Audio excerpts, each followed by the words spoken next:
John, Angie. I've got to tell you, I'm not happy with the service you've been providing lately. Oh no, Angie. How can I ever make it up to you? Well, quick foot massage might help, and then maybe you can get some chocolates. Oh, and I love my grapes to be peeled, by the way. Don't worry, I'm on it.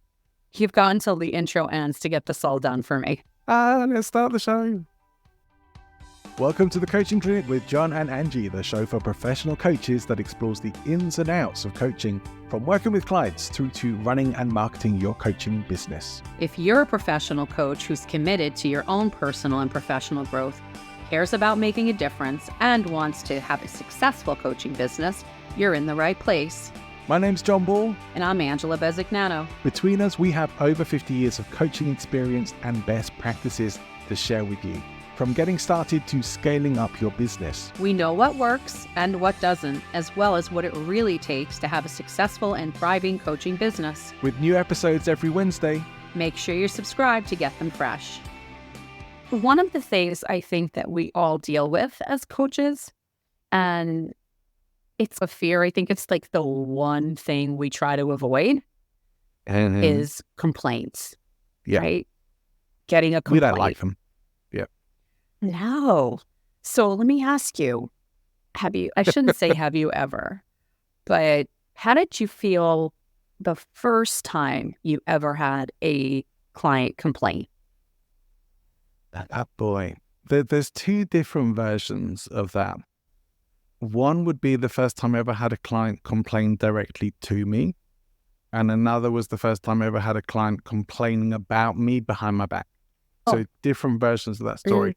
And my first experience of a client complaint was someone complaining directly to me on a call. It was in my early days of coaching, and it was very much, you don't know what the F you're talking about, blah, blah, blah. You're useless as a coach. Very much, very confrontational, very direct to my face. And I wasn't ready for it. I really wasn't ready to handle that. But I did know better than to rise to that or react to it in a sort of defensive way.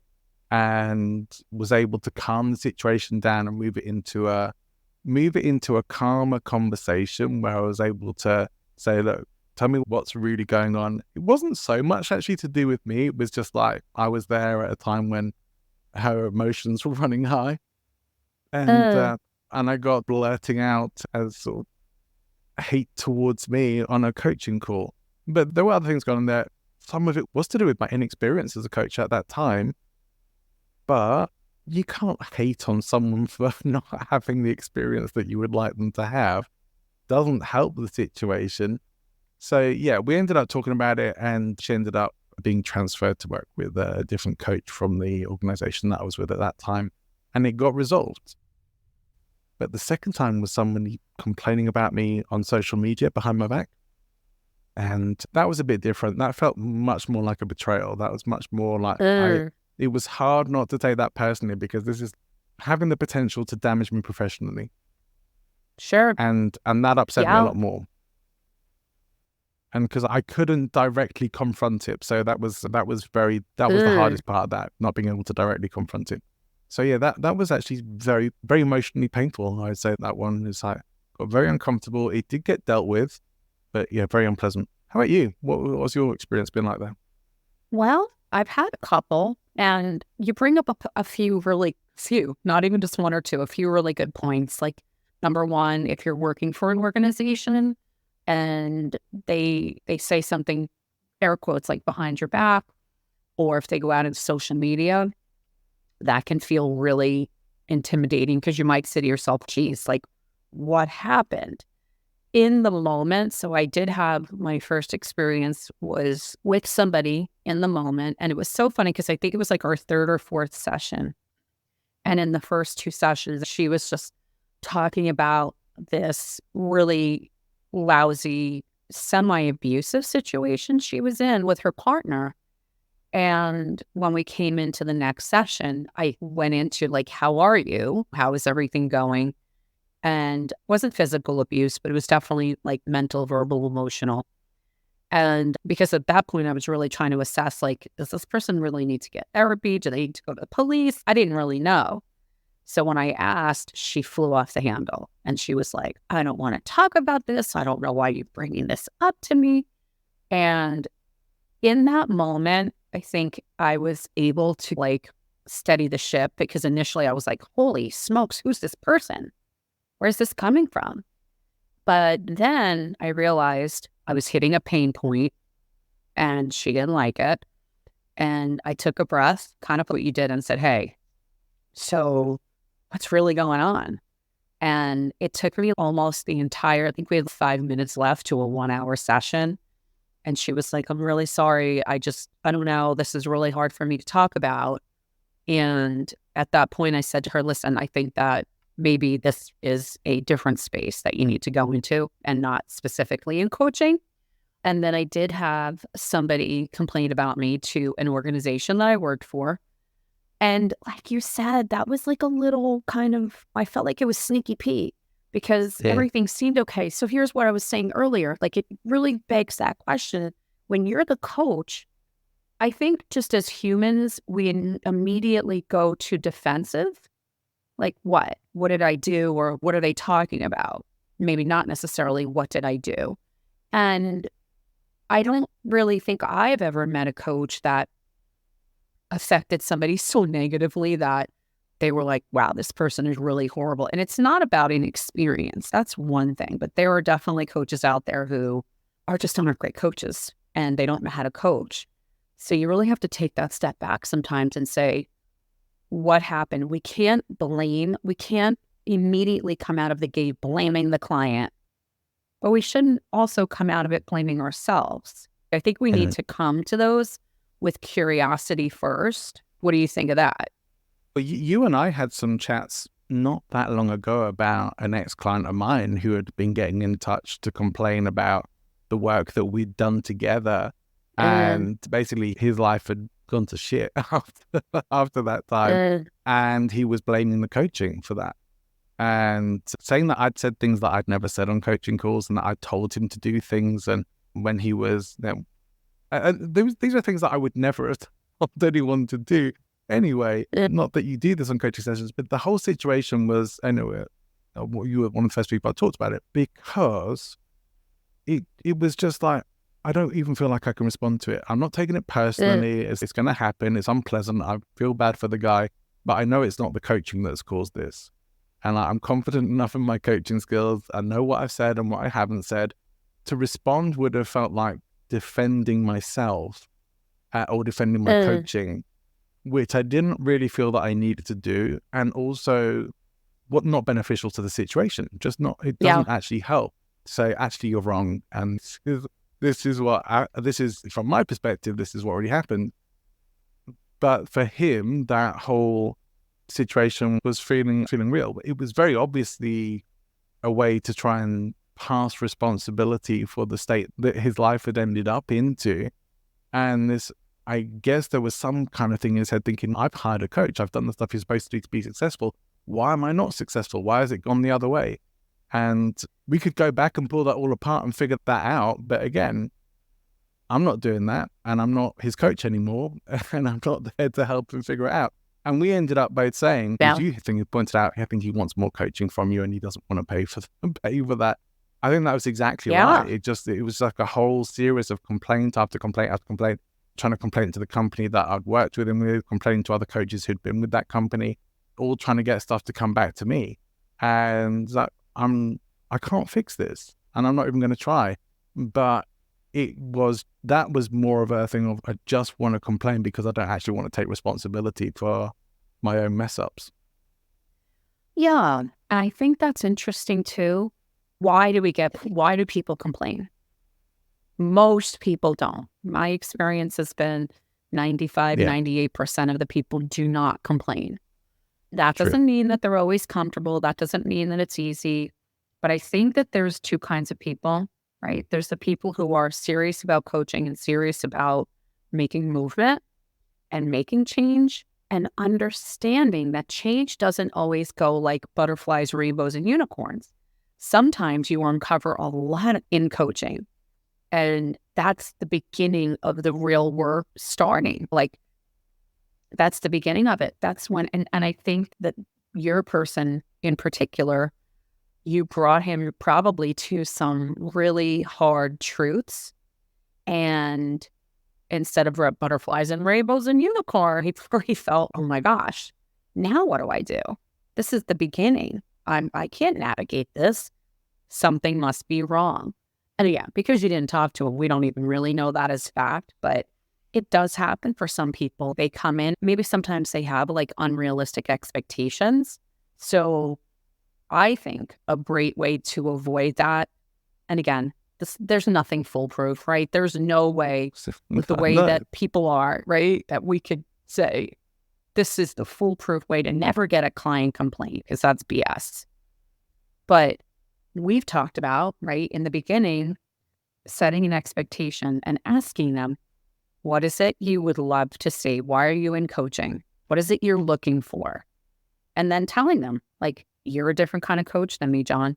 So you might say, I'm going to do this. This is how I approach things. And I'm going to say, hey, Mr. John, I am client. I am a very direct coach. I don't dance around. I don't circle the drain.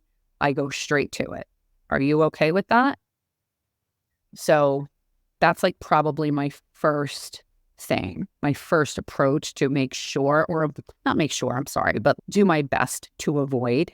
I think that situation for me does put something our way that it could be relevant to our listener of, do you always have to deal with the complaints that come through?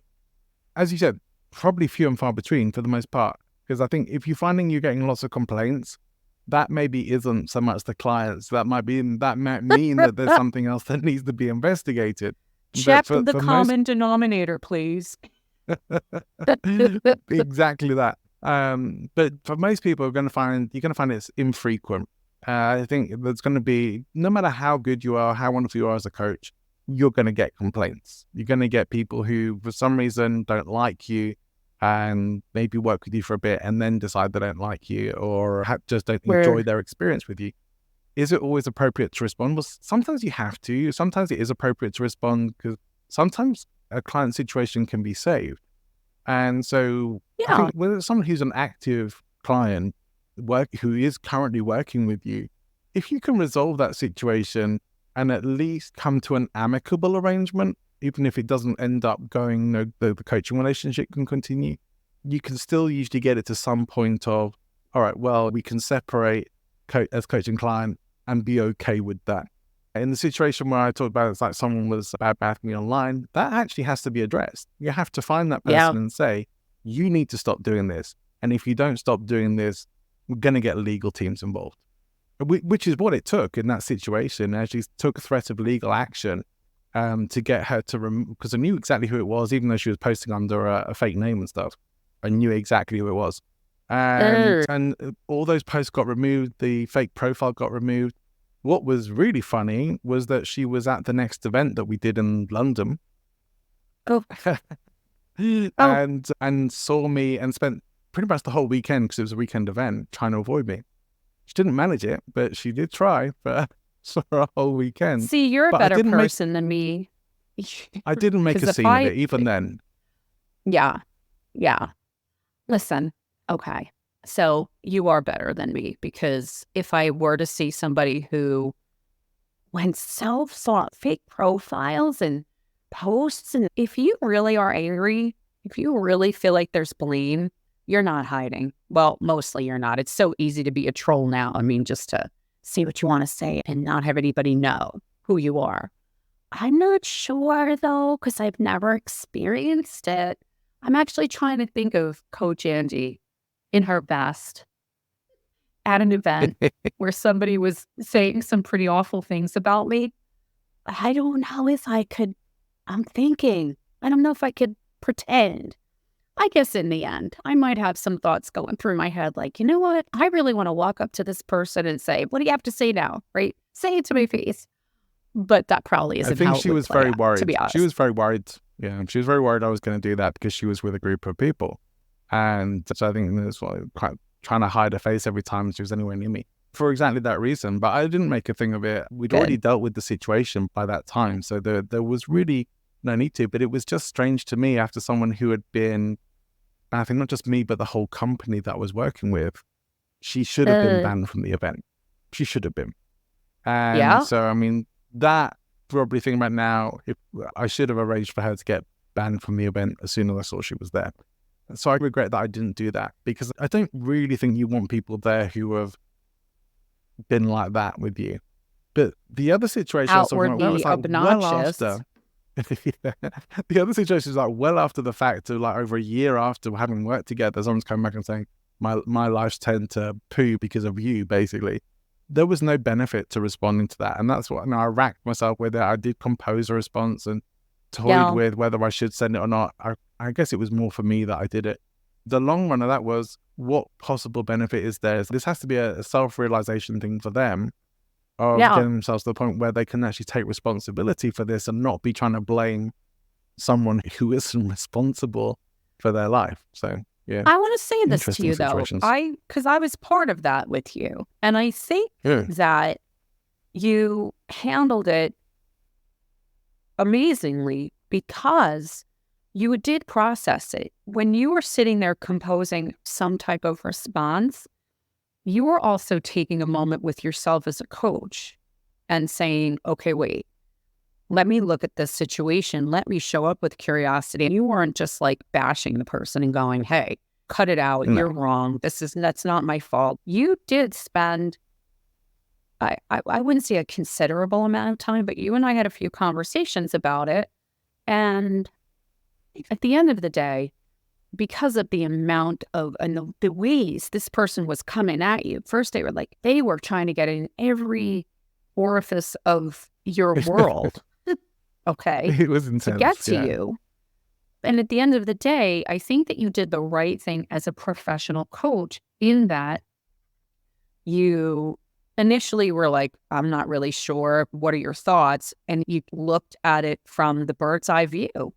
And that's what I said earlier, like curiosity. We can't just assume that it's not about right or wrong sometimes, right? Sometimes it's about, I have a dissatisfied customer, client, and I either need them to be satisfied, or I need to part ways with them in a way that doesn't make them feel rejected. Because I did that once with another client, and it was like my second session with her, and she was like, oh, like really, like, you're triggering me. I was like, whoa, like I stopped it. Like 10 minutes into the second session, I was triggering her. And I'm not saying I wasn't, but I wasn't sure. I didn't know her well enough yet to know where are the boundaries, where do I have to kind of tread lightly. And I said, and very respectfully, I said, listen, of course I apologize. This isn't about triggering. What triggered you? And I was being super curious. And then finally, after about 15, 20 minutes of listening to how freaking horrible I was, I said, how about this? Like, I actually have a couple of coaches that are colleagues of mine that I think might actually be a great fit. Why don't you interview both of them? And then guess what she did? She lost her flippin' mind, because now I was rejecting her. This is not a coaching client. This is a therapy client, right? This is a patient, somebody who needs, and that's okay. But sometimes it does happen like that, and you're like, all right, danger, I have to go. You and I are going to do a whole episode about that at some point, because, I've had some of those situations as well. Yeah. And, that's completely different. But Let me ask you something, though. Yes, go ahead. This isn't really, I think the first time and maybe the second time, because that's probably only a handful of times where I've had an issue. Did a complaint affect you in upcoming coaching sessions? Did anything change for you in those moments? I felt a bit of a need to qualify things more. Yeah. Do you get what I'm saying with that? I felt like I had to be very qualified and very specific in what I'm saying. Yep. Like reducing potential misinterpretation and I guess a little bit protectionist, but not. I wouldn't get to a point where I wouldn't still say what needs to be said, but I definitely felt I was being far more deliberate, and so I don't see it as a bad thing. I think that might have actually been a good thing to come out of that whole situation. Because you were saying about taking a look at that whole thing and like pulling it apart. Like, the reason for doing that is like, is there something there that I can learn from in my head, I'm saying like, oh yeah, the stuff he's saying about my coaching, not really valid. And stuff he's saying that I told him to do. And he was like, essentially saying I directed his life. I mean, there were some serious accusations in there. And I knew that they weren't true. But I still had to look at it and say, is there something I can learn from this? Is there some way, can I look back at the situation saying, is there ways that I could have handled things better on those calls? Sure. Were there things that I could have made much clearer in those times, which is possibly the case, but still doesn't put me in a situation where it's like, oh yeah, you really screwed up on that one. I didn't feel like that at all. Like I'm confident enough in who I am and what I do. But yeah, I do think we should always take a look and see if there's something to learn from the situation and something we can grow from with it. Absolutely. It's the black and white. So here's the scenario with you. You knew that things that this person was saying, black and white, Coach John did or did not do and or say these things. And you could say to yourself, nope, that did not happen, right? There's the black and white. We also know as coaches, though, there's a very subjective piece to what we do in every session. Right. That's the part that you're referring to. That's the part where you had to go back and have a serious reflection on, okay, what could I have done? I knew the client. Was there a way for me to do something better for the next time? Because the bottom line was, even if you did give this, even if you said, hey, here's all your money back, they'd still be slashing you. Or you said, hey. Yeah, that brings up something really interesting to me, because as I did look back on that stuff and I was thinking, there was some expectation from this ex-client that I should somehow have said, stop, don't do that, that's wrong. And as I was thinking back onto the sessions, I was thinking, I knew that he wasn't really fully doing the stuff that he said he was doing. And I knew that he was maybe making things sound better than they really were. And trying to make himself sound better or more successful than he really was. So I knew that stuff was going on. And I look back and think, could I have challenged that more? Yeah, I absolutely could have. But was there stuff I could have learned from those situations? Yeah, there was stuff I can learn from it. Right. I have a friend. I don't know if he still does this. He still does live training, but he's a super nice guy. And in live training sessions, you generally do feedback forms, right? If you've ever done that kind of thing, generally there's feedback forms. And would have somebody go through all the feedback forms and pull out anything negative before he looked at it. Oh, crap. Which I don't see the point of. It's like there is stuff to learn from negative feedback, even if it's quite atrocious negative feedback, even if it's not constructive, there's still stuff you can potentially learn from it. And you shouldn't ignore it, because it starts to take away the reality of not everyone has the same experience in these things. As we say, most of the feedback, most of the stuff you get, people don't complain and aren't going to come back to you. But I don't think ignoring negative criticism or feedback in itself is a particularly good strategy for your own growth and development. No, and you know what's so interesting is I worked for a pretty big coaching company, and there were assessments for the client that I never saw after each and every session. And it was a series of questions, and it was ratings, right? 1 to 10 ratings. How would you rate your session with Coach Angie? I don't even know. At the end of the month, they would say, your average rating was 8.9 or 9.6. I don't think it was ever under 9. I'm just saying, just saying. But I felt that it was unfair that the company didn't share them with me, like the specific pieces. Where could I learn? And where am I doing well so that I could even expand on that and utilize that? So it's great when you work for a company and they have metrics, except if they don't share them with you. But even for yourself as a coach, we shouldn't wait to do a check-in until we get a complaint or somebody's, I love you at the end and I want to keep going, because how do we really know how we're doing? Again, this is not to say that we're at blame, and if we can't keep people happy, that means we're not good coaches, because that's crap. That's not true. But I do think that the more we get in the habit of, because the question I asked you earlier, hey, how did it affect you? It affected me as well. I definitely was hyper-focused for, I don't know, several sessions after that one person who was like, why are you talking to me about this? I don't know, because it's a pain point. Like, I'm being a little facetious right now, but because what do you want to talk about? What would you rather talk about? So that's honestly, when something negative does happen, if you don't have something in place where you can give your clients the opportunity to share with you, and it's hard because they don't always want to be honest either, right? They're afraid to say things. They're a little intimidated, but we need to have something in place where we do get to check in with ourselves to make sure that we're still doing things at the highest level that we possibly can. In that moment, we have to keep growing and changing. You're not the same coach you were when you first started. I certainly am not the same coach I was when I first started. Why are you laughing? I feel like my years of customer service experience helped prepare me for being able to handle stuff like that as well. Yeah.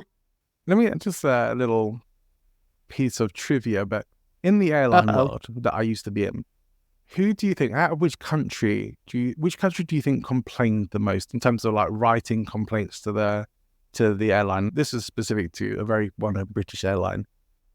Which country do you think wrote in with the most complaints? United States. No, Japan.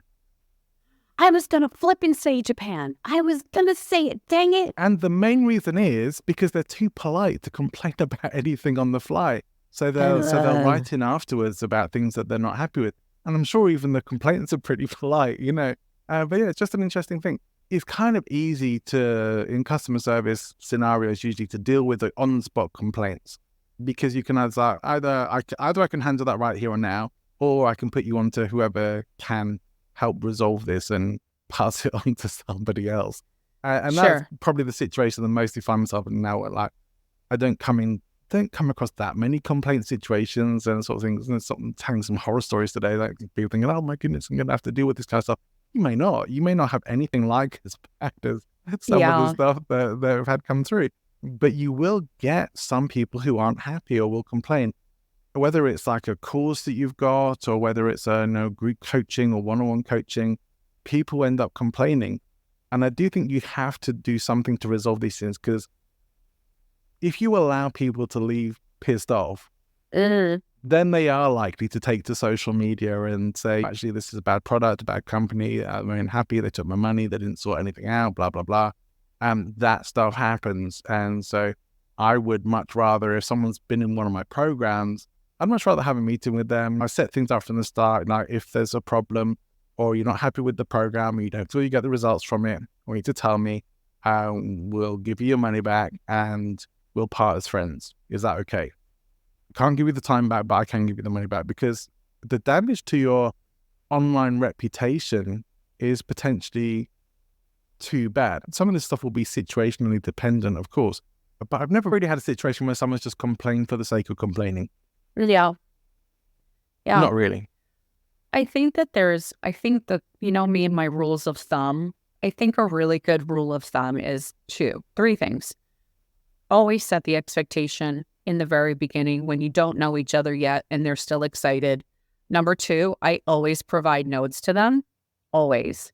Today we discussed this, and I'll even say, this made you uncomfortable, blah, blah, blah. Like, I put that into those notes. And the third thing is that if I do get a complaint, I just show up with empathetic curiosity. That's the phrase that I use in my head. All right, before I even start in my head defending myself, because I'm not even really sure what the hell's going on yet, like you said, have a conversation. And in that conversation, I would literally be like, if it were you, John, say you were my client, I'd say, listen, hey, what's going on?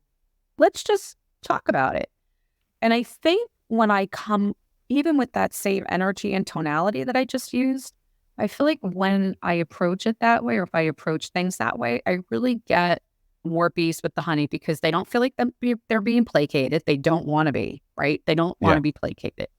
But they believe, because it's the truth, that my intention is to come to this and understand them. Because that's really what it comes down to. Yeah. And I think that's the right attitude. What's that? I'd say that's the right attitude, Oh, yeah. because I think the way some people sometimes go with this, and I did make this mistake early on, is to start trying to bend over backwards to make them happy. Not literally, of course, but Sure. just really going out of your way to try and placate them at whatever cost, or do whatever, like we were joking at the start about foot massages and chocolates and stuff like that. It's like, do whatever you need to do to win them back over. And it shouldn't be about that, because that starts to become unreasonable then, and it starts to give away your power as a coach and as a business operator. That's not the situation you want to get into, but you do want to make sure, first of all, does the person complaining have a valid complaint? Right. And if they do, then you should, hear them out. As you say, be empathetically curious about it and get to the bottom of it. Can it be resolved to everyone's satisfaction? It's going to be either, yes, it can, and we can continue working together. Yes, it can, but we Yeah. can't continue working together. No, it can't, but here's something we can do to at least put an end to the situation, or stop the complaint. Yeah, it really needs to be both. Like, it has to have, I hate to use this like 80s phrase, but it needs to be win-win. You shouldn't. I remember thinking that there was that one client that was like, yeah, why are you talking about this? Like, high pain point. I could have bent over backwards and spit quarters for this person, and I was never going to make them feel what they needed to feel, because they didn't belong in coaching. That was the truth. They did not.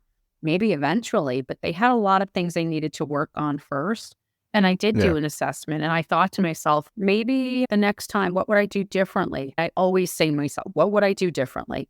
And it's along the lines, I don't want to be redundant of what you just said. It's just assessing. You have to be able, as a coach, to have that a bird's eye view of how you're coaching them in the moment, but also after the fact, right?